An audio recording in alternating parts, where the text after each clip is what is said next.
ప్రభువైన యేసుక్రీస్తు నామములో చూస్తున్న వారందరికీ కూడా శుభములు తెలియజేస్తున్నాను. మరి ఈ రోజు మనము గాడ్స్ ఆన్ ఎర్త్ అనేటటువంటి ఒక పుస్తకము, ది తిరుమల చరిత్ర గురించి, అలాగే దీన్ని రాసినటువంటి దేవిరెడ్డి సుబ్రహ్మణ్యం రెడ్డి గారి గురించి ఈ రోజు మనం తెలుసుకోబోతున్నాం. ఈ పుస్తకంలో ఉన్నటువంటి అనేక అంశాలు మరి ఒకటి తర్వాత ఒకటి పలు వీడియోల రూపంలో మీ మధ్యకు వస్తాయి. ఈ రోజు కేవలము ఈ పుస్తకం మొత్తానికి ఉన్న సారాంశం, ఈ పుస్తకం మొత్తానికి ఉన్నటువంటి ఒక చిన్న రివ్యూ లాగా మాత్రమే చూసుకోబోతున్నాం. లోపల ఉన్నటువంటి విషయాలు మరి కూలంకషంగా చర్చించుకోవడానికి ఒకదాని తర్వాత ఒకటి వీడియో పెట్టే ప్రయత్నం చేస్తాం. అయితే ఈ పుస్తకాన్ని సంపూర్ణంగా చదివి మనకు రివ్యూ ఇవ్వడానికి ఈ రోజు మనతో పాటు డాక్టర్ హేమలత పడవర గారు ఉన్నారు. మరి ఆంటీతో కలిసి ఈరోజు మరి మన చర్చను చేసుకోవటం మనకు చాలా సంతోషం. మీ లైబ్రరీలో చూస్తే లక్షలకు పైగా పుస్తకాలు ఉన్నాయండి. కానీ గాడ్స్ ఆన్ ఎర్త్ అనే ఈ కొత్త పుస్తకం గురించి రివ్యూ చేయాలని మీకు ఎందుకు అనిపించింది? లేకపోతే దేవిరెడ్డి సుబ్రహ్మణ్యం రెడ్డి గారు మీకు ఎలా తెలుసు? ఆయన శ్రీ వెంకటేశ్వర యూనివర్సిటీలో ప్రొఫెసర్ అన్నమాట నిజం. ఆయన పిహెచ్డి థీసిస్ ఇది అని పిహెచ్డి థీసిస్ గా దీన్ని సబ్మిట్ చేశారన్నమాట నిజం. కానీ ఆయన ఒక చరిత్రకారుడు అయినప్పుడు ఆయన చరిత్రగా రాసినటువంటి ఈ పుస్తకం గురించి రివ్యూ చేయాలని మీకు ఎందుకు అనిపించింది? నాకు దేవిరెడ్డి సుబ్రహ్మణ్యం రెడ్డి గారు చాలా ఏళ్ళుగా తెలుసా అండి. ఎందుకంటే నేను కూడా యూనివర్సిటీలోనే పిహెచ్డి చేశాను. ఈ బుక్ వచ్చి ఆయన పిహెచ్డి థీసిస్ కాదనుకుంటాను నేను. తర్వాత రీసెర్చ్ చేసి రాసినటువంటి బుక్ ఇది. ఈ బుక్ కాంప్లిమెంటరీ కాపీగా మా ఇంటికి వచ్చింది. ఇది వచ్చిన తర్వాత తిరుమల చరిత్ర అంటే ఎవరికైనా ఇంట్రెస్ట్ ఉంటది కదా, సొంతూరు తప్పకుండా తెలుసుకోవాలని ఉంటది. గాడ్స్ ఆన్ ఎర్త్ అనగానే సో నాలో ఉన్న ఆంథ్రోపాలజిస్ట్ కూడా కొంచెం ఇంట్రెస్టింగ్ గా బుక్ తెరవడం జరిగింది. గాడ్స్ ఆన్ ఎర్త్ ఏంటి అనే ప్రశ్న ఎవరికి రాదు, అసలు ఆలోచించారు కూడా, అంత దూరం ఆలోచించారు. సో ఆ టైటిలే నన్ను చాలా ఎక్సైటెడ్ చేసింది అనమాట. సో ఆ బుక్ ఆ విధంగా తీసుకొని చదవడం జరిగింది. ఇంకా లైబ్రరీ అన్న తర్వాత బోలెడని బుక్స్ ఉంటాయి కదా, రకరకాల పుస్తకాలు ఉంటాయి. కానీ అన్ని మనల్ని అట్రాక్ట్ చేసి వెంటనే చదవాలనిపించవు. కొన్ని కొనుక్కున్న తర్వాత టైంని బట్టి చదువుతాం, కొన్ని అవసరాన్ని బట్టి చదువుతాం. ఇక్కడ ఒక చక్కటి మాట అన్నారు, అవసరాన్ని బట్టి చదువుతాం అన్నారు. ఈ పుస్తకం మీరు చదివేశారు. మరి ఇప్పుడున్నటువంటి సామాజిక పరిస్థితుల్లో దీన్ని చదవటం, దీని గురించి రివ్యూ చేయటం వెనక మీకు కనిపించిన అవసరం ఏంటి? ఇక్కడ ఇంకొక మాట కూడా నేను చెప్పాలి. ఈ బుక్ నేను చదివిన తర్వాత చాలా షాకింగ్ ఫ్యాక్ట్స్ తెలిసాయి అన్నమాట నాకు. తెలిసిన తర్వాత నేను మళ్ళీ దేవిరెడ్డి సుబ్రహ్మణ్యం రెడ్డి గారితో మాట్లాడాను. తర్వాత చెప్పాను అన్నమాట, ఇందులో చాలా సంచలనమైనటువంటి నిజాలున్నాయి, సత్యాలున్నాయి. నేను వాటిని చదివాను, నాకు చాలా షాకింగ్గా అనిపించింది. ఈ బుక్ రాసిన తర్వాత మీకు వ్యూయర్స్ రెస్పాన్స్ ఎలా ఉంది అన్నాను. చాలా ప్లీజింగ్ గాను చాలా పాజిటివ్ గాను ఉందమ్మా అన్నారు. ఓకే, నేను ఇట్లా ఒక వీడియో చెయ్యాలనుకుంటున్నాను యూట్యూబ్ కోసము. సో మీ పేరు, ఫోన్ నెంబర్ ఇవ్వమంటారా అని అడిగాను. అంటే ఇవ్వండి, నాకు చాలా ఇంట్రెస్ట్ ఎవరైనా మాట్లాడటానికి అని అన్నారనమాట. కాబట్టి ఆ రీసెర్చ్ చేసిన వ్యక్తి ఎంత కాన్ఫిడెంట్ గా ఉన్నాడో అందరూ తెలుసుకోవాలి. అందుకోసం చెప్పాను ఈ మాట.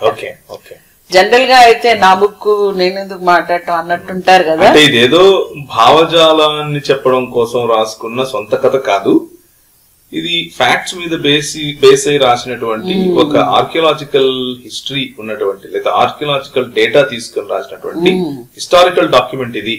కాబట్టి అంత ధైర్యంగా మాట్లాడుతున్నారు అంటారు. అవును.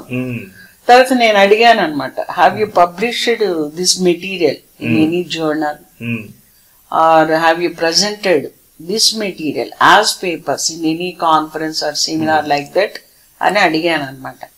సెమినారు అని కాదు కానీ చాలా జర్నల్స్ లో అయితే పబ్లిష్ చేశారండి. దానికి ఎలా ఉంది రెస్పాన్స్ అని అడిగాను. ఇట్స్ సో పాజిటివ్ అని చెప్పారు. సో నేనెందుకు ఇంత అడుగుతున్నానంటే, ఈ రోజు వరకు మనం ఒక భావము, ఒక విశ్వాసము, ఒక ఇతరత్ర గౌరవము లేదా ఒక ఒక రకమైన భావజాలానికి అలవాటు పడి ఉన్న ఒక విషయాన్ని పూర్తిగా కాంట్రాస్ట్ మీనింగ్ లో తెలుసుకున్నప్పుడు లేదా ఆపోజిట్ యాంగిల్లో దాన్ని చెప్పినప్పుడు తప్పకుండా ఎవరికైనా ఒక సంఘర్షణ అనేది ఏర్పడుతుంది. సో అంత సంచలనాత్మకమైన మాటలు, ఈ సంచలనాత్మకమైన మాటలు ఒక్క మూడు చెప్పండి ఇందులో ఉన్న సంచలనాత్మకం లేకపోతే సంఘర్షణాత్మకంగా ఉన్నవి. తిరుమల కొండని ఈరోజు మనం తిరుమల అంటున్నాం. మొదట్లో దాన్ని పులికొండ్రం అనేవాళ్ళంట. పులికొండ్రం అంటే పుల్లికొండ అని అర్థం. పులికొండ్రం అంటే పుల్లికొండ అని అర్థం అన్నమాట. ఆ పులికొండని ఒక పుల్లిరాజు అని అతను పరిపాలించేవాడంట. ఓకే, ఇప్పుడున్నటువంటి తిరుమల అన్న దానికి పుల్లిరాజు అనే ఆయన ఒకనొక సమయంలో రాజు before first century. Okay, this is all before first century. Okay okay, Puliraju కాదు, పుల్లిరాజు, లీకి లావత్, పుల్లిరాజు. సో అతను వచ్చి చాలా మంచి పరిపాలకుడు అంట. అతన్ని చాలా భక్తితో చూసుకునేవాళ్ళంట ఆనాటి ప్రజలు. అతను చాలా దయగలిగి ఉండేవాడంట. కొండ మీద కల్వర్లు, వడుకర్లు అనే జాతులు ఉండేవంట. వాళ్ళు వచ్చి ఎక్కువగా ఈ ఏనుగులను మచ్చిక చేయటం, పశువులను మేపుకోవడం ఇలాంటివి చేసేవాళ్ళంట. కడప, నెల్లూరు సరిహద్దులుగా ఈ రాజ్యం ఉండేదంట. పుల్లిరాజు గారి రాజ్యం పేరు వేంగడం. వేంగడం వేంగడం, రాజధాని వేంగడం. రాజ్యం కింగ్డమ్ వచ్చి వేంగడం రాజ్యం, రాజధాని వచ్చి వేంగడం అనే ఊరు. అది తిరుపతి. ఓకే ఓకే ఓకే, అంటే ఇప్పుడు ఒకప్పుడు మెడ్రాస్ ప్రెసిడెన్సీ కి మెడ్రాస్ ఏ విధంగా రాజధానం, హైదరాబాద్ ప్రిన్స్లీ స్టేట్ కు హైదరాబాద్ ఎలా రాజధానం, అలా వేంగడం అనే రాజ్యానికి వేంగడం అనేది రాజధాని. అదే తిరుపతి. అది తిరుపతి. తిరుపతిని రాజధానిగా అతను, అంటే అప్పుడు తిరుపతి పేరు లేదు, తెలియదు ఎవరికి. ఆ రోజుల్లో వేంగడం అనేవాళ్ళంట దీన్ని. సో ఇక్కడ వేంగడం అనే రాజ్యానికి ఆయన్ని కూడా వేంగడం రాజు అని అంటారు కదా. అలా ఉన్న రాజు చనిపోయాడు. ఇది ఏ కాలం నాటిది? Before first century. Okay okay, మనకు ఫస్ట్ సెంచురీ నుంచి రిటర్న్ ఎవిడెన్సెస్ ఉన్నాయి. బిఫోర్ దట్ లేదు. According to that book, this is not my research. ఈ రీసెర్చ్ ఇప్పుడు నేను చెప్పేవన్నీ ఆ బుక్ లో ఉన్నాయి. I'm just reader of that book. I'm presenting the material, that's all. I'm not Devireddy Subrahmanyam Reddy కదా, అది జనానికి అర్థం అవ్వాలని మళ్ళీ చెప్తున్నా. నేను చెప్తున్న ప్రతి మాట కూడా ఆ బుక్ లోదండి. It's not my own. ఆ బుక్ కావాలంటే దొరుకుతుంది. ఆ చివర్లో మీకు ఆ book author name, phone number కూడా ఇస్తాము. మీరు కావాలంటే అతనికి ఫోన్ చేసి ఆ బుక్స్ మీరు తెప్పించుకోవచ్చు. ఆ పుల్లిరాజు గారు చనిపోయారు. చనిపోయిన వాళ్ళకి ఏం చేస్తారు మన వాళ్ళు? సమాధి కడతారు. అంటే ఇంకా కొంచెం గొప్పవాళ్ళు చనిపోయారు అనుకోండి, వాడికి ఇంకొంచెం ఘనంగా సమాధి ఉంటది. సామాన్యుడు చనిపోతే సమాధి కార్యక్రమం చాలా సామాన్యంగా ఉంటది. చాలా గొప్పవాళ్ళు చనిపోతే సమాధి కార్యక్రమం ఇంకా గొప్పగా ఉంటుంది. ఒక మంటపం లాగా కట్టేస్తారు. డెఫినెట్లీ ఈ రోజే మనం చూస్తున్నాం కదా, బాగా డబ్బున్న వాళ్ళు, ల్యాండ్ లార్డ్స్, కొంచెం అధికారంగా బాగా ఉన్న వాళ్ళకి ఆ పెద్ద పెద్ద ఎత్తున సమాధులు కడుతూ చేస్తారు. సో అప్పుడు పుల్లిరాజు గారికి కూడా ఒక మంచి సమాధిని కట్టారు. మండపం రీతిలో కట్టబడిందంట అది. ఎందుకంటే ఆ రోజుల్లో ఈ కట్టడ ఆలయాలు ఉన్నాయి చూడండి, ఇప్పుడు రాళ్లతో, ఇటుకలతో, కాల్చిన ఇటుకలతో. అప్పటికే అది ఆ టెక్నాలజీ తెలియదంట. కాబట్టి రాతి కూసాలు పెడతారు, స్తంభాలు, దానిపైన రాతి పలకలు గాని కొయ్య పలకలు గాని వేసి అదే సమాధి ఆ రోజుల్లో. ఈ రోజు ఇప్పుడు కూడా సత్రాలు కనిపిస్తాయి అలాంటి మా ఊళ్ళలో. అవును, ఇక్కడ కూడా తిరుపతి నుంచి వెళ్ళేటప్పుడు జస్ట్ బోయిలగడ్డ క్రాస్ అయ్యేటప్పుడు మనకి అలాంటి మండపం రోడ్ సైడ్ ఉంది. రాతి కుశాలు, వెరీ క్రూడ్ రాతి బండలు, పైన రాతి పలకలు ఉంటది అన్నమాట. అది నాకు తెలిసి చాలా వందల ఏళ్ల క్రితం అయింటది అది. సో అటువంటి సమాధిని నిర్మించడం జరిగింది. ప్రజలందరూ చాలా గౌరవంగా దైవంతో సమానంగా ఆయన్ని పూజించడం చేశారండి. కానీ కాలక్రమంలో అది ఒక ఏటి ఒడ్డున ఉండడం వల్ల, ఏటి ఒడ్డున అన్నప్పుడు నీటి అలలు కంటిన్యూస్ గా కొడుతూ ఉంటాయి. అట్లా జరగడం వల్ల అది కప్పబడిపోయి భూమిలోకి కుంగిపోయిందంట. కుంగిపోయిన తర్వాత పైన పుట్టలు వచ్చేస్తాయి కదా, చెదలు వచ్చేస్తాయి. ఎందుకంటే చెక్కదైతే చెదలు వచ్చేస్తుంది. అలా చెదలు పడిపోయిన తర్వాత క్రీస్తు శకం 1వ శతాబ్దంలో కొంతమంది ఏనుగులు మచ్చిక చేసి దింపేవాళ్ళంట అప్పుడు కొండపైన. అలాగే ఏనుగుల్ని మచ్చిక చేసే గుంపు, పశువుల్ని మేపుకునే గుంపు వాళ్ళు ఆ పరిసర ప్రాంతాల్లో తిరుగుతూ ఉన్నప్పుడు వాళ్ళ పశువులు వెళ్ళి ఈ పుట్టని తొక్కడం వల్ల మొత్తం పగిలిపోయి లోపల నుంచి రాతి కుశాలు అవి బయటపడ్డాయంట. అప్పుడు వాళ్ళు వెంటనే వాళ్ళ రాజు దగ్గరికి వెళ్ళి, ఆయన పేరు అంటే పుల్లిరాజు తర్వాత కొంత కాలానికి వచ్చినటువంటి రాజు అప్పుడు ఉన్నాడు. ఆయన పేరు తొండైమాన్ చక్రవర్తి. ఆడోండై అని కూడా అంటారంట. ఆడోండై అంటే ఆనందం అని అర్థం అంట. ఈ తొండైమాన్ చక్రవర్తి దగ్గరికి వెళ్ళి, అయ్యా అక్కడ ఇట్లా ఒక దేవుని గుడి బయట వచ్చింది అని చెప్పినప్పుడు ఆయన కూడా వచ్చి అదంతా తవ్వి తీసి తర్వాత మళ్ళీ రాతి స్తంభాలు రాతి పలకలు పెట్టి దాన్ని పటిష్టంగా కట్టి, అప్పటికి కట్టడాలయాలు రాలేదు. అంటే ఈ తొండైమాన్ గారి సమయానికి కూడా కట్టడాలు లేదు, ఆ మండపాలే పెట్టి జనాలకు అందరికీ తెలిసేటట్టు చేశాడంట. అంటే అతను కట్టిన మండపం గుడికి కొంత ప్రాచుర్యాన్ని ఆయన తీసుకొని వచ్చాడు అన్నమాట. అంటే పుల్లిరాజు పేరు మీద తీసుకొచ్చాడా లేకపోతే? పుల్లిరాజు అనేది వేంగడం అయింది. ఇప్పుడు వేంగడం అనేవాళ్ళంట ఆ గుడికి. తర్వాత ఈ మన తొండైమాన్ చక్రవర్తి గారి వల్ల అది జనాలకు అందరికి తెలియడము, ఎక్కువ మంది అక్కడికి వెళ్ళి పూజలు చేయటం లాంటివి చేసేవాళ్ళంట. పూజలు కూడా అర్చక విధానం లేదు.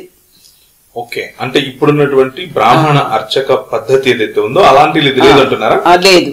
అప్పుడు పూజారులు అర్చకులు ఏం లేదు, ఎవరికి వాళ్ళు వెళ్ళడం, ఆ నీళ్లు ఎత్తి అక్కడ పోయిటో, వాళ్ళకి దొరికిన పూలు ఏదో అక్కడ పెట్టడం, దండం పెట్టుకోవటం, రావటం. ఆ విధానం కూడా అప్పటికి డెవలప్ కాలేదు. ఇది ఎందుకు చెప్తున్నానంటే, ఒక దేవుని చరిత్ర ఒక దేశపు చరిత్రగా ఉందన్నమాట. ఇక్కడ ఒక సంస్కృతి పరిణామ చరిత్రగా కూడా ఉంది. డెఫినెట్ గా ఇప్పుడు మనం వచ్చి ఏదో ఒక దేవుడి గురించి మాట్లాడుతూ వీళ్ళేదో మాట్లాడుతున్నారు, అగెనెస్ట్ గా మాట్లాడుతున్నారేమో అలా భ్రమించకూడదు, ఎవరు అభ్రాంతిలోకి వెళ్ళకూడదు.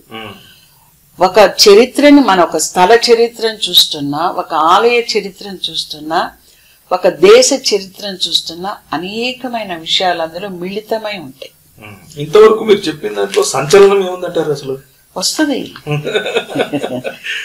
ఆ తొండైమాన్ చక్రవర్తి గారు ఈ ఆలయాన్ని, మండపం ఆలయాన్ని పునరుద్ధరించిన తర్వాత ఆళ్వార్లు వచ్చారు. ఆళ్వార్లు అనేది మీరు వినుంటారు. వైష్ణవ భక్తుల్ని, వాళ్ళని ప్రధానమైన వాళ్ళని ఆళ్వార్లు అంటారు. 12 మంది ఆళ్వార్లు. వాళ్ళ కాలాన్ని కొంచెం అటు ఇటుగా ఉన్నప్పటికీ ఏకాభిప్రాయం ఉన్నటువంటి కాలం చెప్తున్నాను నేను. క్రీస్తు శకం 4th century నుంచి 9th century వరకు చెప్తారు ఆ 12 మంది ఆళ్వార్ల కథ. ఆ 12 మంది ఆళ్వార్లలో కొంతమంది సాక్ష్యం ఇచ్చారు. వాళ్ళు ఇచ్చిన సాక్ష్యాలని శాసనాల పైన రాసుండారనమాట.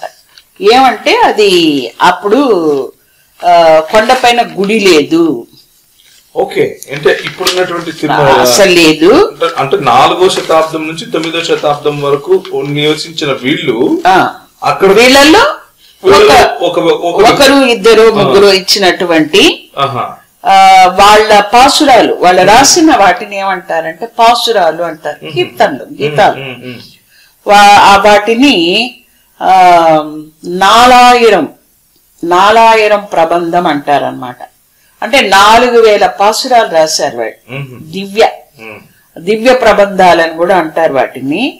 ఈ తొండైమాన్ చక్రవర్తిని థిరయన్ అని కూడా అనేవాళ్ళంట.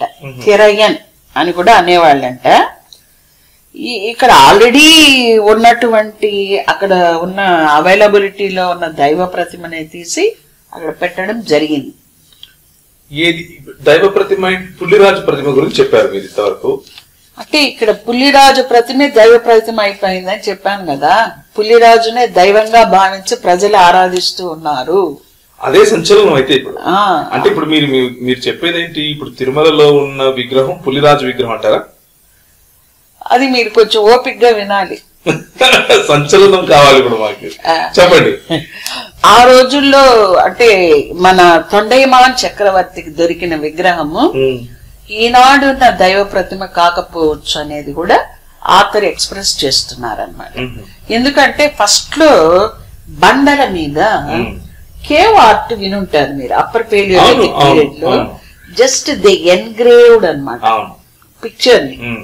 అలాంటి టైప్ అయినా ఉండొచ్చు, లేదా కొన్ని ఆంజనేయ స్వామి ఆలయాల్లో మనం చూస్తే బండ పైన ఉబ్బెత్తుగా విగ్రహం ఉంటుంది. మిగిలినంత చెక్కేస్తే అది మాత్రం కనిపిస్తూ ఉంటుంది, వెనక బ్యాక్గ్రౌండ్ కూడా బండనే ఉంటుంది.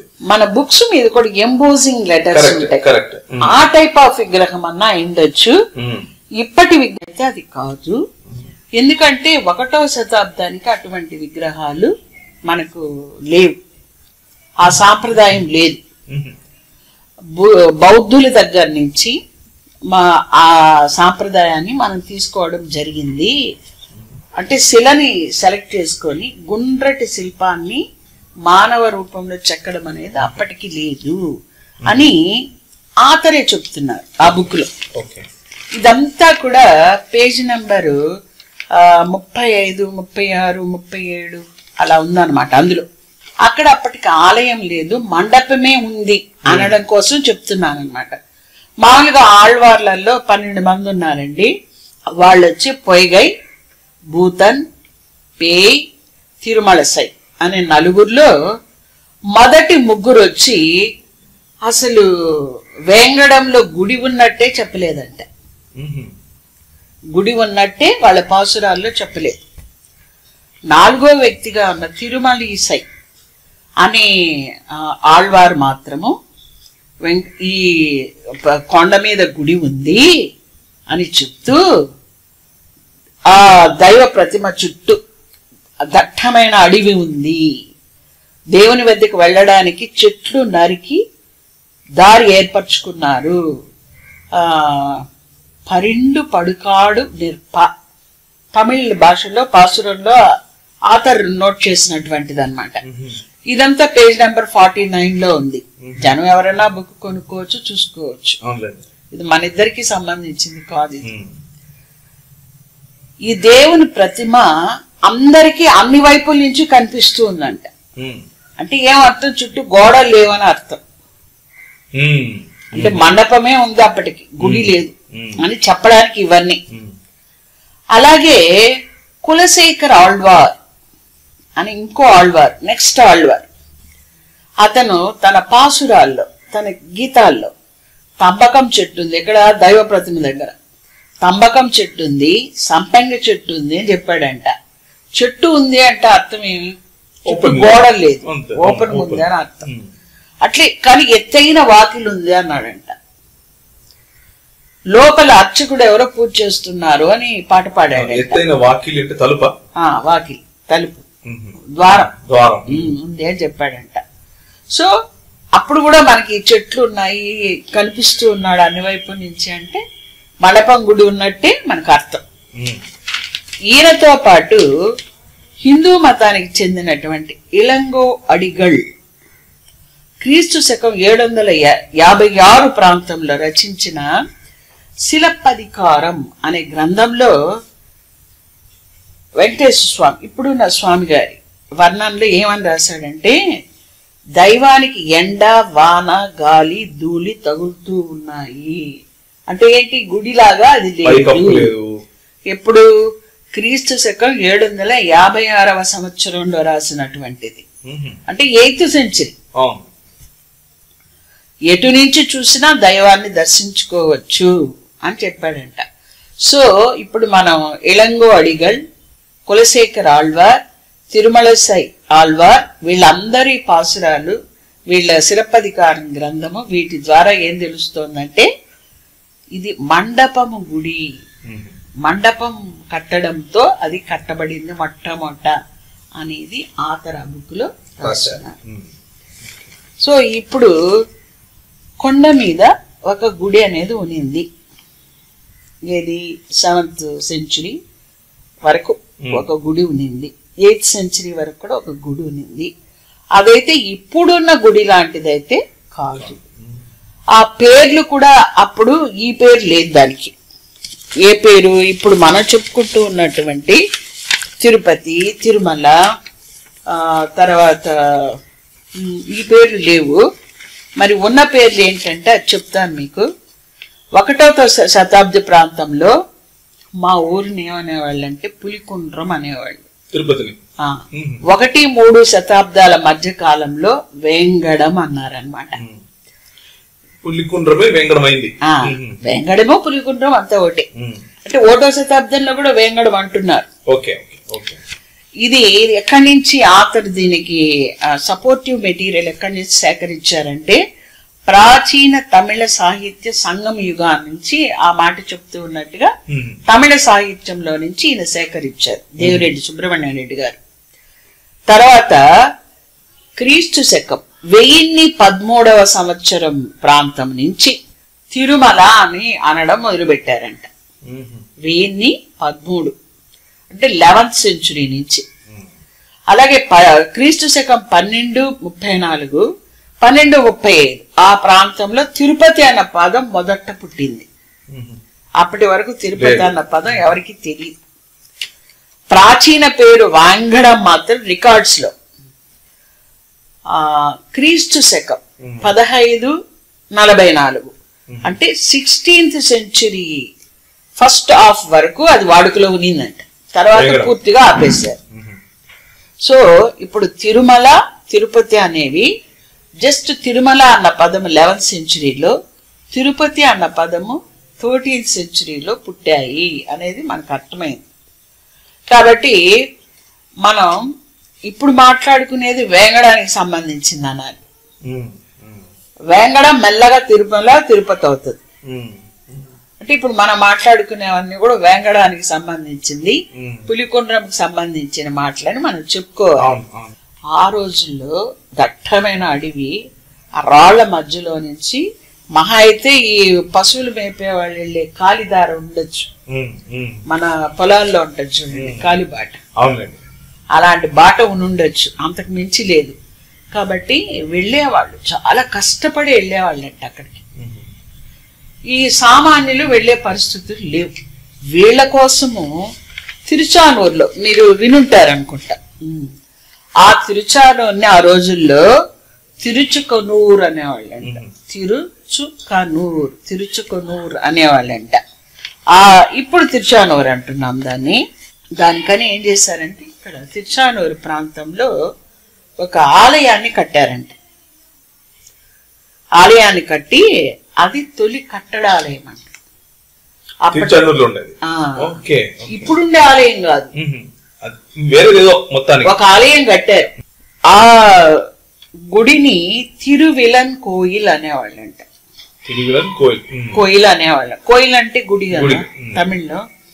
అలాగే అందులో ఉన్న వెంకటేశ్వర స్వామిని తిరువిలన్ కోయిల్ పెరుమానడిగల్ అనేవాళ్ళంట. తిరువిలన్ కోయిల్ పెరుమానడిగల్ అనేవాళ్ళంట. ఈ గుడి పక్కనే ఒక పెద్ద హాల్ కట్టారంట. ఆ హాల్ కట్టి అందులో ఒక చివర్లో ఇంకొక వెంకటేశ్వర స్వామిని ప్రతిష్ఠ చేశాడంట. ఓకే. ఆ హాలుని తిరుమంత్రశాలై అనేవాళ్ళంట. ఇదంతా పేజీ నెంబర్ 10లో ఉంది. మనం ఇప్పుడు మాట్లాడుకుంటున్నది ప్రజెంట్ ఉన్నటువంటి వెంకటేశ్వర స్వామి చరిత్రని మనం మాట్లాడుకుంటున్నాము. ఫస్ట్ పులికుండ్రం ఉండేది. పుల్లిరాజు సమాధి మీద ఒక మండపం కట్టడం అనేది ఒకటి ఉన్నింది. అది కాలక్రమేణా కుంగిపోయినప్పుడు భూమిలోకి అది మూతబడిపోయింది మట్టితో. అనుకోకుండా పశువులు ఏనుగులు తొక్కినప్పుడు అది బయట రావడం, ఆ రాతి కూసాలు అవి. ఆ వార్తని తొండైమాన్ చక్రవర్తి తిరేన్ ఆయన దగ్గరికి వెళ్ళడం, ఆయన వచ్చి అవన్నీ బయటకు తీసి ఇంకొంచెం పటిష్టంగా మండపం కట్టడమే ఒకటి ఆయన కట్టడము, అది ప్రాచుర్యంలోకి రావడము. అప్పటికే ఆ మండపం కట్టడాన్ని ఈ ఆళ్వార్లు కొంతమంది దర్శించుకోవడము. తిరుమలీసై ఆళ్వారు, కులశేఖర ఆళ్వారు వీళ్ళు అక్కడ గుడి లేదు అంటే వాళ్ళ మాటల ద్వారా మనకు అర్థమవుతున్నది, మండపమే ఉన్నట్టుగా మనకు తెలుస్తుంది. సో ఇప్పుడు వచ్చి మనం తిరుచానూరు గురించి మాట్లాడుకుంటున్నాం. అంటే 1 నుంచి 9వ శతాబ్దంలోకి వచ్చాం మనం. చాలా దూరం ప్రయాణించాం. ఈ హాల్లో ఒక మూల పెట్టిన ఈ హాల్ని ఏమంటే తిరుమంత్రశాల అని చెప్పాను. ఈ తిరుమంత్రశాలలో ఉన్న దేవుణ్ణి తిరుమంత్రశాలై పెరుమానడిగల్ అనేవాళ్ళంట. వెంకటేశ్వర స్వామి తిరుమలలో ఉన్నాడు కదా ప్రతిమ, ఆ ప్రతిమ దేవుణ్ణి తిరువేంగడత్తు పెరుమానడిగల్ అనేవాళ్ళంట. వెంకటేశ్వర స్వామి కాదు, తిరువేంగడత్తు పెరుమానడిగల్ అనేవాళ్ళంట. ఇదంతా పేజీ నెంబర్ 10లో ఉంది, ఆ బుక్ లో ఉంది. తర్వాత ఈ హాలు వంటి నిర్మాణం ఉంది కదా, గుడి ఉంది బానే ఉంది, దేవుడి దగ్గరికి వెళ్ళొస్తారు. హాల్ ఎందుకు అన్నది మనకి ఎవరికైనా డౌట్ వస్తుంది. ఆ హాలు వంటి నిర్మాణంలో అంటే తిరుమంత్రశాలలో ఆ హాల్ ఏమంటారు, తిరుమంత్రశాల. దాంట్లో జనాలను వైష్ణవంలోకి మార్పిడి చేసేవాళ్ళంట. ఆ సమయంలో అష్టాక్షర తిరుమంత్రాన్ని పఠించేవాళ్ళు. మరి ఓం నమో నారాయణ అట్లాంటివి ఏమన్నా చెప్పేవాళ్ళేమో మనకు తెలియదు. ఇప్పుడు వాళ్ళు మత మార్పిడి చేస్తున్నారు అని అంటే మిగిలిన వాళ్ళు ఆ మతానికి సంబంధించిన వాళ్ళు కాదని కదా అర్థం. శైవులునుంటారు, బౌద్ధులునుంటారు, జైనులునుంటారు, ఇతరత్ర జనాలునుంటారు. వాళ్ళని వైష్ణవంలోకి మారుస్తూ వచ్చారు. ఈ హాలు ఏది తిరుమంత్రశాల క్రీస్తు శకము 1234 వరకు ఉన్నిందంట. కానీ అందులో విగ్రహాలు క్రీస్తు శకం 1000 సంవత్సరంలోనే మిస్ అయిపోయినాయంట, లేవంట. అక్కడ 826లోనే ఎప్పుడో కట్టారు. అది క్రీస్తు శకం 1000కే అందులో ఉన్న దైవ ప్రతిమలు లేవు. ఓకే, అది ఎటో పోయినాయి. హాల్ మాత్రం ఉన్నిందంట. అంటే ఇప్పుడు వెంకటేశ్వర స్వామి ప్రతిమలు లేనప్పుడు అది పనికిరానట్టే కదా.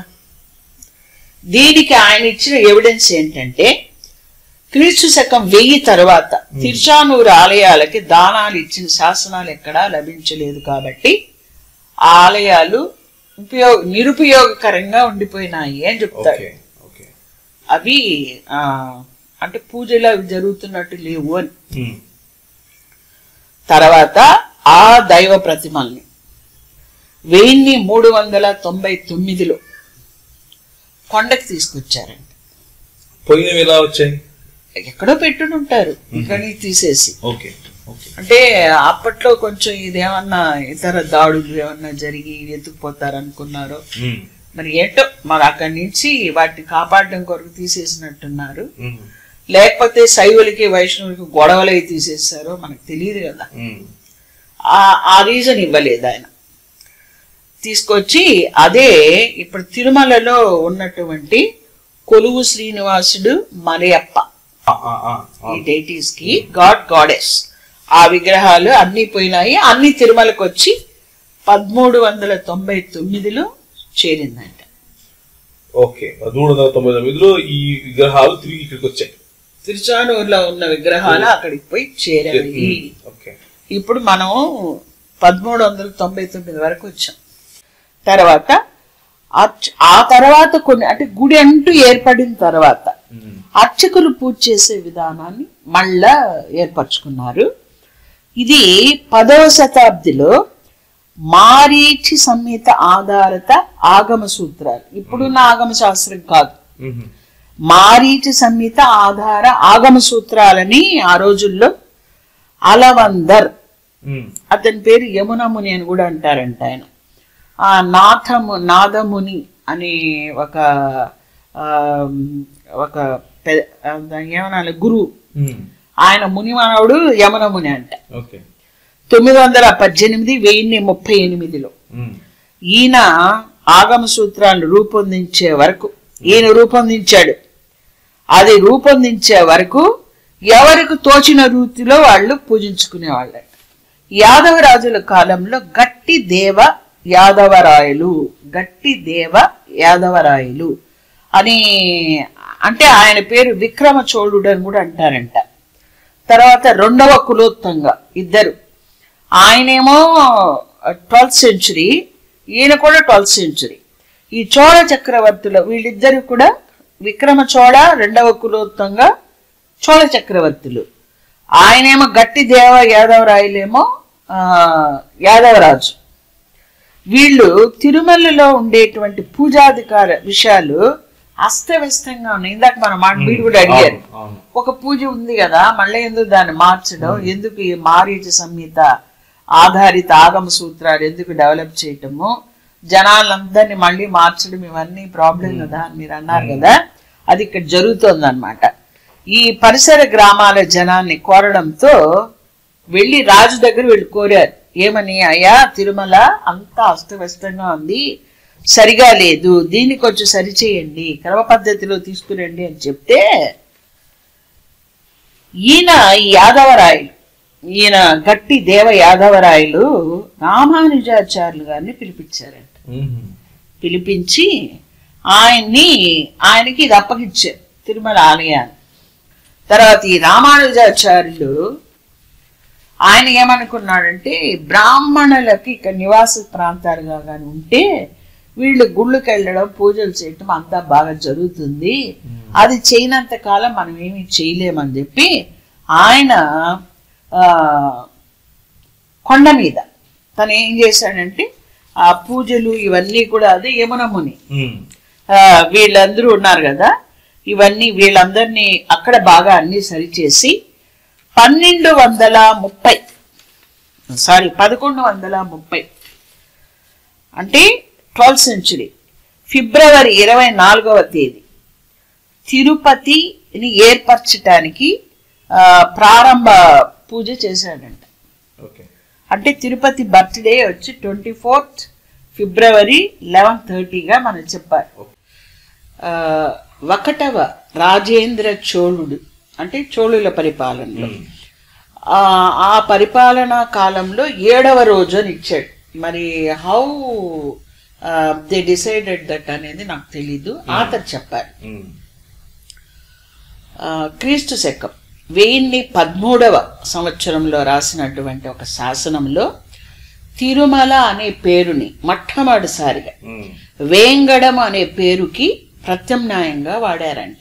మొట్టమొదటిసారిగా 1013వ సంవత్సరం అంటే just the beginning of the 11th centuryలో తిరుమల అనే పేరుకి వేంగడం అనే పేరుని ప్రత్యామ్నాయంగా వాడబడిందని చెప్తున్నారు.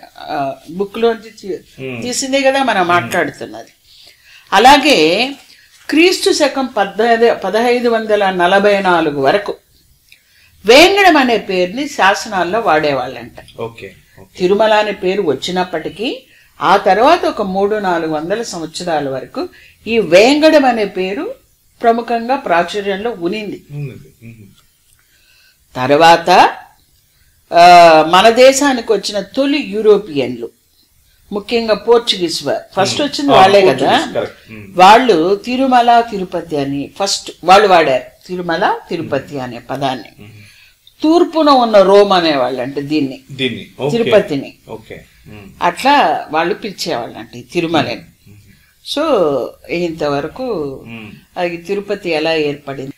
తర్వాత 1250 ప్రాంతంలో అంటే 13th సెంచురీలో వీర నరసింహ యాదవరాయలు అనే వారి కాలంలో ఆయన పరిపాలిస్తున్న రోజుల్లో పుల్లన్న అనే వ్యక్తి ప్రదక్షిణాపథం చుట్టూ ఉన్న గోడల్ని కూల్చివేసి దాన్ని వెడల్పు చేసి, ఆ ప్రదక్షిణాపథాన్ని వెడల్పు చేసి తిరిగి మళ్ళీ లావుపాటి గోడల్ని పైకప్పుని నిర్మించాడంట. ఇక్కడ ఈ పుల్లిరాజు మరి పుల్లన్న ఈ పేర్ల యొక్క కాంబినేషన్ ఇంకా రిపీట్ అవుతూనే వస్తున్నట్లుంది. ఆ పుల్లిరాజు గారి ఇన్ఫ్లుయెన్స్ అనేది ఈ రోజుకి ప్రజల్లో ఉందనేది ఆథర్ చాలా బలంగా చెప్పారు. అది ఏ రకంగా అంటే ఇప్పుడు పులిరాజే వెంకటేశ్వర స్వామిగా ఆరాధించబడుతున్నాడు. అదే సంచలనం. సో ఇప్పుడు తిరుమలలో ఉన్నటువంటి వెంకటేశ్వర స్వామి ఏ దేవుని అవతారము కాదు, పుల్లిరాజు అని క్రీస్తు శకానికి 1వ శతాబ్దానికి ముందే ఉన్నటువంటి ఒక వ్యక్తి సమాధి మీద మండపరీతి ఆలయం కట్టడం అన్నారు కదా, అదే లేట్రాన్ కాలక్రమంలో తిరుమల అయింది. అవును అవును, మీరు ఇంతవరకు అదే చెప్తూ వచ్చారు. అది పేజ్ నెంబర్ 32లో చాలా స్పష్టంగా చెప్పారు ఆథర్. ప్రజలు వెంకటేశ్వరుడిగా పుల్లిరాజును ఆరాధిస్తున్నా ఇప్పటికీ ప్రజల్లో ఈ పుల్లిరాజు పేరు అనేది ఇండైరెక్ట్ గా అలా నిలిచిపోయింది అనమాట. అది ఏ రకంగా అనేది కూడా ఆయన ఇచ్చిన ఎగ్జాంపుల్స్ లో నుంచే చెప్తున్నాను. పులిహోర, పులిహోర, ఈ పులిహోర అనేది చాలా ఇష్టం అంట పులిరాజుకి. చింతపండు కలిపిన అన్నము టేకు ఆకుల్లో పెట్టుకొని తినడం అంటే చాలా ఇష్టంగా చేసేవాడంట ఆయన. పులిహోర, పుల్లకూర, కడప, నెల్లూరు ఇవి సరిహద్దులుగా ఉన్నాయి అతను పుల్లిరాజుకు. పుల్లాకు, పుల్లూరు, పుల్లికొండ, పులిగుండు ఇది చిత్తూరు జిల్లాలో ఉన్నాయి ఈ పేర్లో చెప్తున్నారు అతను. పులివెందల, పుల్లంపేట, పులికోన కడప, పులివెందర, పులికాటు, పులియాళం నెల్లూరు, పుల్లెద్దు, పుల్లావు, పుల్లమ్మ, పుల్లారెడ్డి, పులివేషం, పుల్ల వెంట్రుకలు, పులుమావి, పులికేసి ఇన్ జనరల్ అన్ని చోట్ల వినిపించేవన్నమాట. అంటే ఈ పుల్లి అనే పదము జనాల్లో నిలిచిపోయింది. ఆ ఇన్ఫ్లుయెన్స్ అనేది 2000 సంవత్సరాలు దాటిపోయినప్పటికీ జనాల్లో ఉంది. అంటే ఆ పుల్లిరాజు గారు చాలా మంచివారు, ఆయన ఇన్ఫ్లుయెన్స్ అంతగా ప్రజల మీద ఉంది అనేదాన్ని మనం అర్థం చేసుకోవాల్సి ఉంటుంది అనేది రచయిత గారి అభిప్రాయం ఇండైరెక్ట్ గా. సో ఇప్పుడు త్రవ్వకాలలో బయటపడుతున్నటువంటి పురావస్తు శాఖ వాళ్ళు తీసుకొని వస్తున్నటువంటి ఈ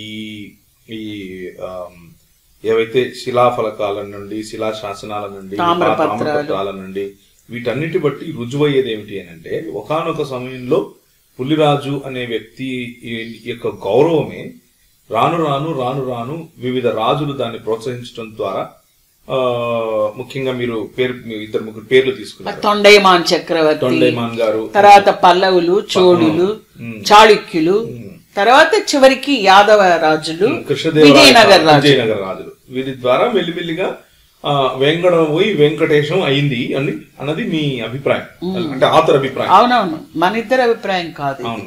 sir now we're discussing about that book, Devireddy Subrahmanyam Reddy's book ని మనం ఇద్దరం మాట్లాడుతున్నాము. ఈ దేవిరెడ్డి సుబ్రహ్మణ్యం రెడ్డి గారు ఈయన క్రైస్తవుడు లేకపోతే ముస్లిమో లేకపోతే ఇలాంటి హిందూ అండి, ఆయన హిందూ. ఒక అకాడమిషియన్ కి మతం ఉండదు. అంటే నేను ఈ ప్రశ్న ఎందుకు అడిగాను అని అంటే ఈ మధ్య కొంతమంది మీ పుస్తకం గురించి కూడా అన్నారు కదా, అంటే హేమలత గారికి పుస్తకం రాయడం రాదు, దాంట్లో మొహమాటం ఏముంది, నాకు బుక్ రాయడం రాదంట. అంటే ఇప్పుడు అకాడమిషియన్స్ అనేవాళ్ళు ఇలాంటి బయాస్ వెనక పెట్టుకోకుండా ఉన్నది ఉన్నట్లుగా రాస్తారు, మీరు అదే చేశారు అన్నది అది చెప్పడం కోసం. ఒక ప్రీ ఆక్యుపైడ్ మైండ్ ఉండి బయాస్డ్ గా ఉంటే నేను బుక్ రాసే ముందే ఏం చేస్తానంటే నా బుక్ గురించి ఎవరినన్నా భజన చేయమని చెప్పి, నా బుక్ని పొగడమని చెప్పి, లేదా నా బుక్ డబ్బులు పెట్టమని చెప్పి నేను ముందుగానే కొంతమందిని అరేంజ్ చేసుకుంటా. అలా రాయడమే బుక్ రాసినట్టుగా వాళ్ళు అనుకున్నారేమో నాకు తెలీదు. సో నేను కూడా నాకు వీలైనంత మట్టుకు సెకండరీ డేటాని నేను ఎక్కువ కలెక్ట్ చేశాను. అంటే బుక్స్ లో నుంచి ఆల్మోస్ట్ ఆల్ ఒక మోర్ దాన్ 200 బుక్స్ నేను చదవడము, ఆ బుక్స్ లో నుంచి మెటీరియల్ తీసి నేను రాయడం జరిగింది. అక్కడికక్కడ బుక్ నేము, ఆథర్ నేమ్ కూడా నేను ఇవ్వడం జరిగింది నా బుక్ లో. సో వాళ్ళ ఉద్దేశంలో బుక్ రాయడం అంటే ఏంటో నాకు తెలియదు. నా ఉద్దేశంలో బుక్ రాయడంలో నాకు చాలా బాగా తెలుసు. బుక్ రాసే అలవాటు కూడా నాకు బాగా ఉంది. నేను 13+1 14 బుక్స్ ఆల్రెడీ నేను రాశాను. ఇంకా రాసే ఉన్నాయి, వస్తూ ఉన్నాయి, అవి కూడా వస్తూ ఉన్నాయి, దారిలో ఉన్నాయి, అవి వస్తాయి.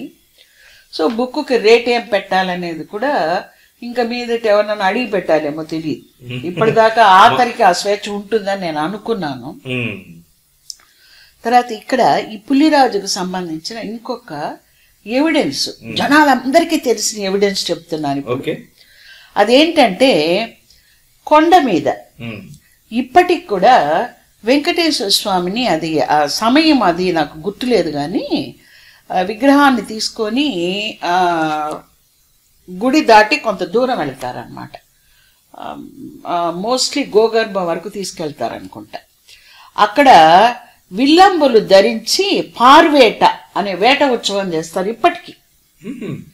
వెంకటేశ్వర స్వామి విగ్రహాన్ని తీసుకొని అక్కడికి వెళ్ళి వేట ఆడినట్టుగా అక్కడ ఒక చిన్న ఉత్సవాన్ని జరుపుతారు. ఇది పుల్లిరాజు అలవాటు.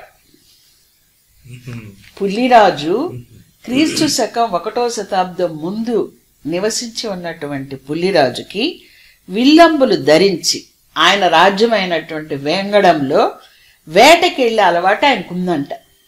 వేటకెళ్ళడం చాలా ఇష్టం అంట ఆయనకి. దాని పార్వేట అంటారు.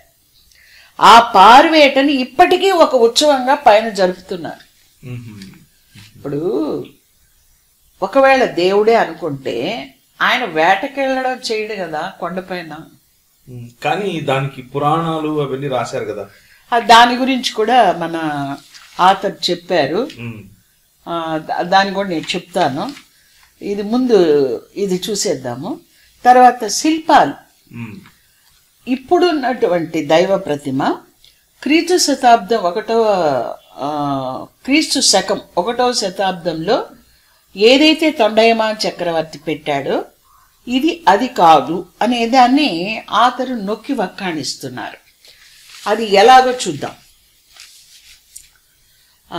రాతిలో గుండ్రంగా శిల్పాలు రూపొందించేటువంటి కళ, శిల్పకళ క్రీస్తు శకం 1వ శతాబ్ది తర్వాత మాత్రమే అభివృద్ధి చెందింది. అది బౌద్ధ మతంలో మొట్టమొదట తొలుదొల్త బుద్ధుని శిల్పాలను రూపొందించడం జరిగింది.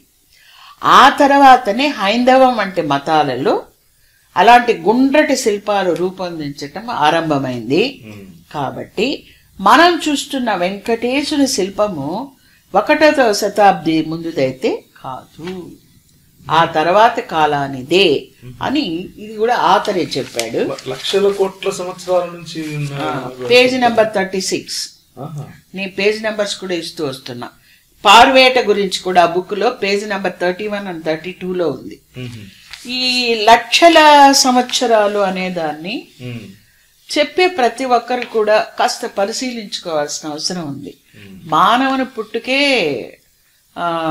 హోమోసేపియన్స్ భూమి మీదకి వచ్చి 60,000 సంవత్సరాలే. అంటే ఈనాడు ఉన్న మనిషి తర్వాత ఆలోచన సరళి బాగా ఎదిగిన మనిషి వచ్చి ఒక 20-30 వేల సంవత్సరాలైంది.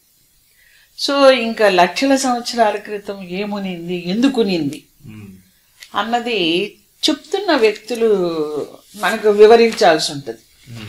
ఎందుకంటే మొన్న ఆంధ్ర యూనివర్సిటీ ప్రొఫెసర్ కూడా అది ఆయన ఏకంగా ఏం చెప్పాడంటే, టెస్ట్ ట్యూబ్ బేబీస్ ఈ చెదిరిన పిండాన్ని కుండల్లోకి ఎత్తడాన్ని ఆయన టెస్ట్ ట్యూబ్ బేబీస్ కింద చెప్పాడు. ఇప్పుడు ఒక పిండము చెదిరిపోయి కింద పడిపోయింది అనుకోండి తల్లి గర్భంలో నుంచి, దాన్ని మనం అబార్షన్ అంటాం. అలా చెదిరిన పిండాన్ని కుండలోకి ఎత్తే కుళ్ళిపోతుంది, కానీ బిడ్డ ఎట్లా అవుతుంది? బిడ్డ అవదు కదా. అంటే సామాన్యంగా ఎవరిని అడిగినా చెప్పే ఆన్సర్ అది. సో దాని మీద సైంటిస్ట్లే ఆన్సర్లు ఇస్తున్నారు. ఎందుకంటే మనం అంత కాంపిటెంట్ అథారిటీస్ కాకపోవచ్చు, మనం జనరల్ గా ఆన్సర్ చెప్పచ్చు, ఇది సరైనది కాదు అని మనం అనొచ్చు. కానీ సైంటిస్ట్లే ఆయన్ని ప్రూవ్ చేయమని చెప్పి అడుగుతున్నారు. సో మన దేశంలో బాధ్యతాయుతంగా ఉండాల్సిన వాళ్ళు ఇలాంటి వీడియోల ద్వారా ప్రజల్లోకి ఇలాంటి బాధ్యత రాహిత్యం ఏదో ఒకటి తీసుకెళ్దాం, ఏదో ఒకటి చెప్పడం. మీరు ఏ రకంగానూ అది ఎట్లా మంచిది అవుతుందండి? ఏ రకంగానూ అది మంచిది కాదు. దానివల్ల ఏమవుతుందంటే ప్రజల్లో మూర్ఖత్వం, మూఢత్వం పెరిగిపోతుంది. దానివల్ల అంతకంటే మంచి జరగదు. మన తిరుపతి పరిసరాల్లోకి క్రైస్తవం ఎప్పుడు వచ్చింది అనేది కూడా మనం తెలుసుకోవాల్సిన అవసరం ఉందన్నమాట. ఇది కృష్ణదేవరాయలు, అంటే రాయల కాలంలో, కృష్ణదేవరాయలు వారు కాదు కానీ ఇక్కడ వెంకటగిరి సంస్థానం వాళ్ళు, ఆయన వచ్చి వెంకటపతి రాయలు అనుకుంటారు. ఆయన కాలంలో తొలిసారిగా క్రైస్తవం తెలుగు నేల మీద కాలు పెట్టిందంట. అది వచ్చి క్రీస్తు శకము 1598 సంవత్సరం అక్టోబర్ నెల 15వ తేదీన మొట్టమొదటిసారిగా తెలుగు గడ్డ పైన కాలు పెట్టిందంట క్రైస్తవం. అది డేట్స్ తో సహా ఉంది, ఆయన ఆథర్ ఇచ్చారు. అంటే చివర్లో 16వ శతాబ్దం చివర్లో వాళ్ళు వచ్చినట్టుగా మనకు తెలుస్తోంది. ఆ వచ్చిన వాళ్ళు ఎవరంటే యేసు సభ సభ్యులు. వాళ్ళు ఎవరెవరంటే ఫాదర్ సైమన్ డిసా, ఫాదర్ ఫ్రాన్సిస్కో రిచియో అనే వాళ్ళు ఇద్దరు చంద్రగిరిలో ఫస్ట్ వాళ్ళు వచ్చారంట. తర్వాత మెల్లమెల్లగా క్రిస్టియానిటీ అనేది చుట్టుపక్కలంతా వ్యాపించడము, వాళ్ళు దానికి ఎంతగానో ఈ రాయల కాలంలో ఉన్న రాజులు దాన్ని ప్రోత్సహించడము జరిగినట్టుగా మనకు శాసనాలు ఇంకా చాలా ఉన్నాయి. మనకు క్రిస్టియన్ హిస్టరీ తీసుకునేటప్పటికి చాలా బుక్స్ లో దొరుకుతుంది. మరి ఈ బుక్స్ మాత్రం కొన్ని ఇప్పుడు ఆథర్ కలెక్ట్ చేసిన ఇన్ఫర్మేషన్ మాత్రం అన్ని చోట్ల దొరికే ఇన్ఫర్మేషన్ అయితే కాదు. అది ఇక పద్మావతి దేవి గురించి కూడా ఒక మాట మనం మాట్లాడుకోవాలి. అది కూడా ఆథర్ చెప్పున్నారు. ఏమంటే వెంకటేశ్వర స్వామి చరిత్రతో ముడిపెట్టి మాట్లాడుతూ ఉన్నటువంటి ఆకాశరాజు కూతురుగా చెప్పబడుతూ ఉన్నటువంటి పద్మావతి దేవి కథనము నిజమైనదిగా తోచడం లేదు అని ఆథర్ చెప్తున్నాడు. అది పేజ్ నెంబర్ 38-39 ఉంది. ఇది తొండైమాన్ తర్వాత కొన్ని శతాబ్దాలు తర్వాత మళ్ళీ కొన్ని వందల ఏళ్లకి నారాయణవనము, అప్పలాయగుంట, శ్రీనివాస మంగాపురం వంటి ప్రాంతాల్లో వెంకటేశ్వరుని ఆలయాలు నిర్మింపబడిన తరువాత, అంటే అటు ఇటుగా 15వ శతాబ్దం తర్వాత ఈ పద్మావతి దేవి కథ పుట్టుకొచ్చినట్టుగా తెలుస్తోంది అని ఆథర్ చెప్తున్నారు. ఎందుకంటే క్రీస్తు శకం 1 నుంచి 3 శతాబ్దాల మధ్యకాలపు తమిళ సాహిత్యంలో కానీ ఆ తర్వాత సాహిత్యాల్లో కానీ శాసనాల్లో కానీ మరి ఎటువంటి ఆధారాల్లో కానీ పద్మావతి దేవి ప్రస్తావన లేదు. సో పద్మావతి దేవి అనేది ఒక కల్పన అనేదాన్ని చెప్తాడు మన ఆథర్. ఇంకా పద్మావతి దేవి గురించి ఏం చెప్పారంటే ఇది కూడా పేజ్ నెంబర్ 38-39 కనిపిస్తోంది. ఈమె ఆండాలు వలె వెంకటేశుని భర్తగా భావించిన జీవించిన వ్యక్తిగా ఉండవచ్చు. ఆండాళ్ళు అంటే గోదాదేవి. 1వ శతాబ్ది వెంకటేశునితో కొన్ని శతాబ్దాల కాలపు పద్మావతి దేవికి వివాహం ఎలా సంభవిస్తుందో ఆలోచించాలి. అంటే ఈ మాట ఆథర్ చెప్తున్నారు. 1వ శతాబ్దానికి సంబంధించినటువంటి వెంకటేశ్వర స్వామికి 15 శతాబ్దాల తర్వాత పుట్టినటువంటి 1500 సంవత్సరాల తర్వాత పుట్టినటువంటి పద్మావతి దేవికి ఎలా వివాహం జరుగుతుందో కాస్త ఆలోచించండి అని చెప్తున్నాడు ఆయన. అలాగే 1వ శతాబ్ది వెంకటేశుని గురించి అనేక శతాబ్దాల తర్వాత పుట్టుకొచ్చిన పురాణాల్లో ఉన్నటువంటి కథనం ఎంతవరకు నమ్మదగిందో కూడా ఆలోచించవలసి ఉంది. These are all words of our author. That's all. అంటే హిస్టారికల్ బ్యాక్గ్రౌండ్, హిస్టారికల్ డేటా గనక చేతిలో ఒక పక్క పెట్టుకుంటే ఇప్పుడు రాసుకున్న పురాణాలు వీగిపోతాయి అని చెప్తున్నాను. నిలవు. ఫస్ట్ మనం ఏం చెప్పుకున్నామంటే 1వ శతాబ్దానికి ముందరే పుల్లిరాజు అని ఒక పాలకుడు ఈ వేంగడమ ప్రాంతాన్ని పరిపాలిస్తూ ఉన్నాడు. ఆయన చనిపోవడం జరిగింది. ఆయన సమాధి మీద ఒక మండపం అనేది ఒకటి నిర్మించబడింది. ప్రజలందరూ కూడా ఎంతో ప్రేమతో ఆయన్ని ఆ గౌరవం, ఆయన మీద ఉన్న గౌరవం వలన ఆయన్ని దైవం వల్ల ఆరాధించేవారు. కానీ కాలక్రమంలో అది భూమిలోకి కుంగిపోవటము, దాని మీద పుట్టలు రావడం వల్ల అది మరుగున పడిపోవడం జరిగింది.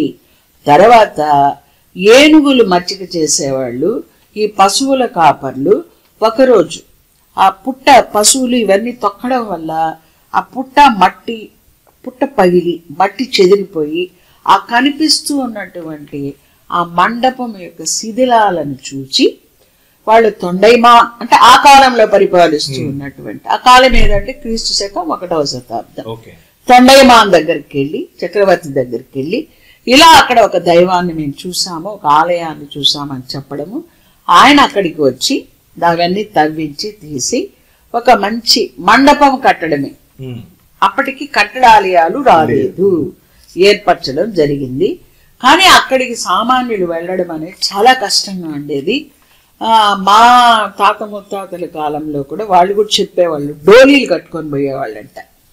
డబ్బులు ఇస్తే డోలీలు కట్టేవాళ్ళంట. ఆ డోలీల్లో తీసుకెళ్ళాలంటే బాగా డబ్బులు ఉండాలి కదా, డోలీలు కట్టించుకోవాలంటే. సరే అలా వెళ్ళలేని వాళ్ళకి తిరుచకునూరు అంటే తిరుచానూరు ప్రాంతంలో ఒక ఆలయం కట్టబడింది. అక్కడ ఒక వెంకటేశ్వర స్వామిని ప్రతిష్ఠించడం జరిగింది, ప్రతిమని.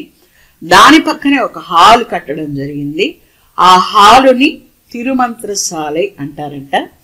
అందులోపల ఒక విగ్రహాన్ని, వెంకటేశ్వర స్వామిని ప్రతిమను పెట్టడం జరిగింది. ఆ హాల్లో ఏం చేసేవాళ్ళంటే వైష్ణవంలోకి ఇతరులని మార్చేవాళ్ళంట. సో వైష్ణవంలోకి మార్చినప్పుడు అష్టాక్షరి మంత్రాన్ని చెప్పించేవాళ్ళంట వాళ్ళ దగ్గర. తర్వాత 800 అంటే 9వ శతాబ్దంలో కట్టినటువంటి ఆ టెంపుల్ 1000 కల్లా అక్కడ ప్రతిమ లేకుండా పోవడం జరిగింది.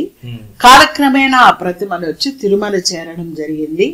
తిరుమల ఆ తర్వాత చాలా మంది చోళులు వాళ్ళు పట్టించుకోకపోయినప్పటికీ కూడా యాదవులు, విజయనగర రాజులు వాళ్ళు పట్టించుకోవడం వల్ల సామవై అనే పల్లవుల రాణి ఇచ్చిన దాన ధర్మాల వలన, ఆమె చేసిన కొన్ని మార్పుల వలన, ఆమె కట్టిన శయన మండపం వలన తిరుమల ప్రాచుర్యంలోకి రావడం జరిగింది. అదంతా ఇప్పుడు మనం మాట్లాడుకుంటూ వస్తున్నాం.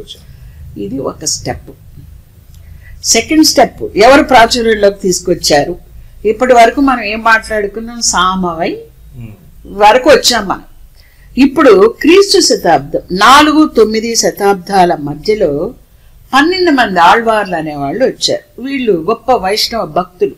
భక్తి తత్వం అంటాం కదా మనం, భక్తిజం. ఆ భక్తి తత్వంలో వీళ్ళు చాలా ప్రాచుర్యం పొందిన వాళ్ళు. వీళ్ళ 12 మంది పేర్లు ఉన్నాయి. ఇప్పుడు అది అనవసరం అనుకోండి, అంటే బుక్కి నాట్ రిలేటెడ్ కదా. వీళ్ళు వెంకటేశ్వర స్వామిని గురించి, ఆయన భక్తి తత్వాన్ని గురించి దక్షిణ దేశం అంతా తిరిగి వ్యాపింపజేశారంట. అంటే వెంకటేశ్వర స్వామి గుడి ఇంత ప్రాచుర్యంలోకి రావడానికి మొదట తొండైమాన్ చక్రవర్తి, తర్వాత ఈ సామవై, వీళ్ళందరూ, తర్వాత ఆళ్వార్లు. Second step. అంటే ఎవరికైనా డౌట్ వస్తుంది కదా, ఏదో చిన్న సమాధి మీద చిన్న గుడి కట్టేస్తే ఇంత పాపులారిటీ ఎలా వస్తుంది అని ఎవరైనా అడుగుతారు కదా. ఇది వచ్చి పూర్తిగా ఒక అకాడమిక్ స్టడీగా దీన్ని చూడాలి. అది కూడా పనిగట్టుకొని మతభ్రష్టులు లేదా మత శ్రేష్ఠులు రాసింది కాదు ఇది. మతభ్రష్టులు, మత శ్రేష్ఠులు రాసింది కాదు ఇది. జస్ట్ ఒక అకాడమిషియన్, ఒక విద్యావేత్త తనకు తెలిసిన విషయాలన్నింటినీ జనాలకి తెలియచేయాలనే ఒక ఉద్దేశంతో, ఒక సదుద్దేశంతో ఈ బుక్ను తీసుకురావడం జరిగింది.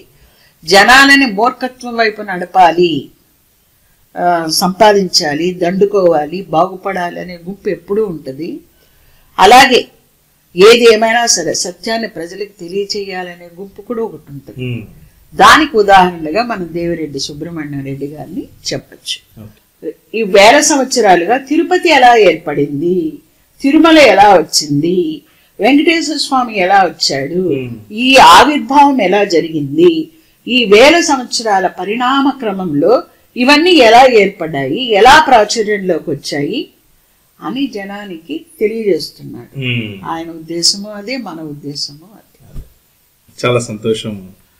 డాక్టర్ హేమలత పడమర గారు ఈరోజు మనతో గాడ్స్ ఆన్ ఎర్త్ తిరుమల చరిత్ర అనే పుస్తకం యొక్క రివ్యూ చెప్పారు. మరి దీని రైటర్ గారు అయినటువంటి దేవిరెడ్డి సుబ్రహ్మణ్యం రెడ్డి గారు, ఆయన శ్రీ వెంకటేశ్వర యూనివర్సిటీలో ప్రొఫెసర్గా ఉండి రిటైర్ అయ్యారు. ఆయన చేసినటువంటి ఈ హిస్టారికల్ రీసెర్చ్కి సంబంధించినటువంటి ఈ పుస్తకాన్ని మీకు ఎవరికైనా కావాలి అని అనుకుంటే స్క్రీన్ పైన కనిపిస్తున్న నంబర్లు, అలాగే అక్కడ కనిపిస్తున్న అడ్రస్లో మీరు ఉత్తరం రాసి, లేకపోతే ఈమెయిల్ రాసి, లేకపోతే ఫోన్ చేసి దాన్ని తెప్పించుకోవచ్చు. తర్వాత మరి ఇలాంటి మంచి పుస్తకాలను ప్రోత్సహిద్దాం అందరం కలిసి. మరి మన దేశంలో ఉన్నటువంటి ఇలాంటి అనేకమైనటువంటి స్థలాలకు సంబంధించిన నిజ చరిత్రను తెలుసుకుంటే, మరి ఇప్పుడు టెక్నాలజీ పెరుగుతూ ఉంది, మనం అన్ని విషయాలు త్రవ్వకాల్లో బయటపడుతూ ఉన్నాయి. అలా బయటపడటం వల్ల నిజం కూడా బయటపడుతూ ఉంది అన్న విషయాన్ని జ్ఞాపకం చేసుకుంటూ మనందరం కూడా మరి ఇలాంటి మంచి రీసెర్చ్ వర్క్ను మనం ప్రోత్సహిద్దాం. మరి చూసిన మీ అందరికి కూడా ప్రభువైన యేసుక్రీస్తు నామములో వందనాలు.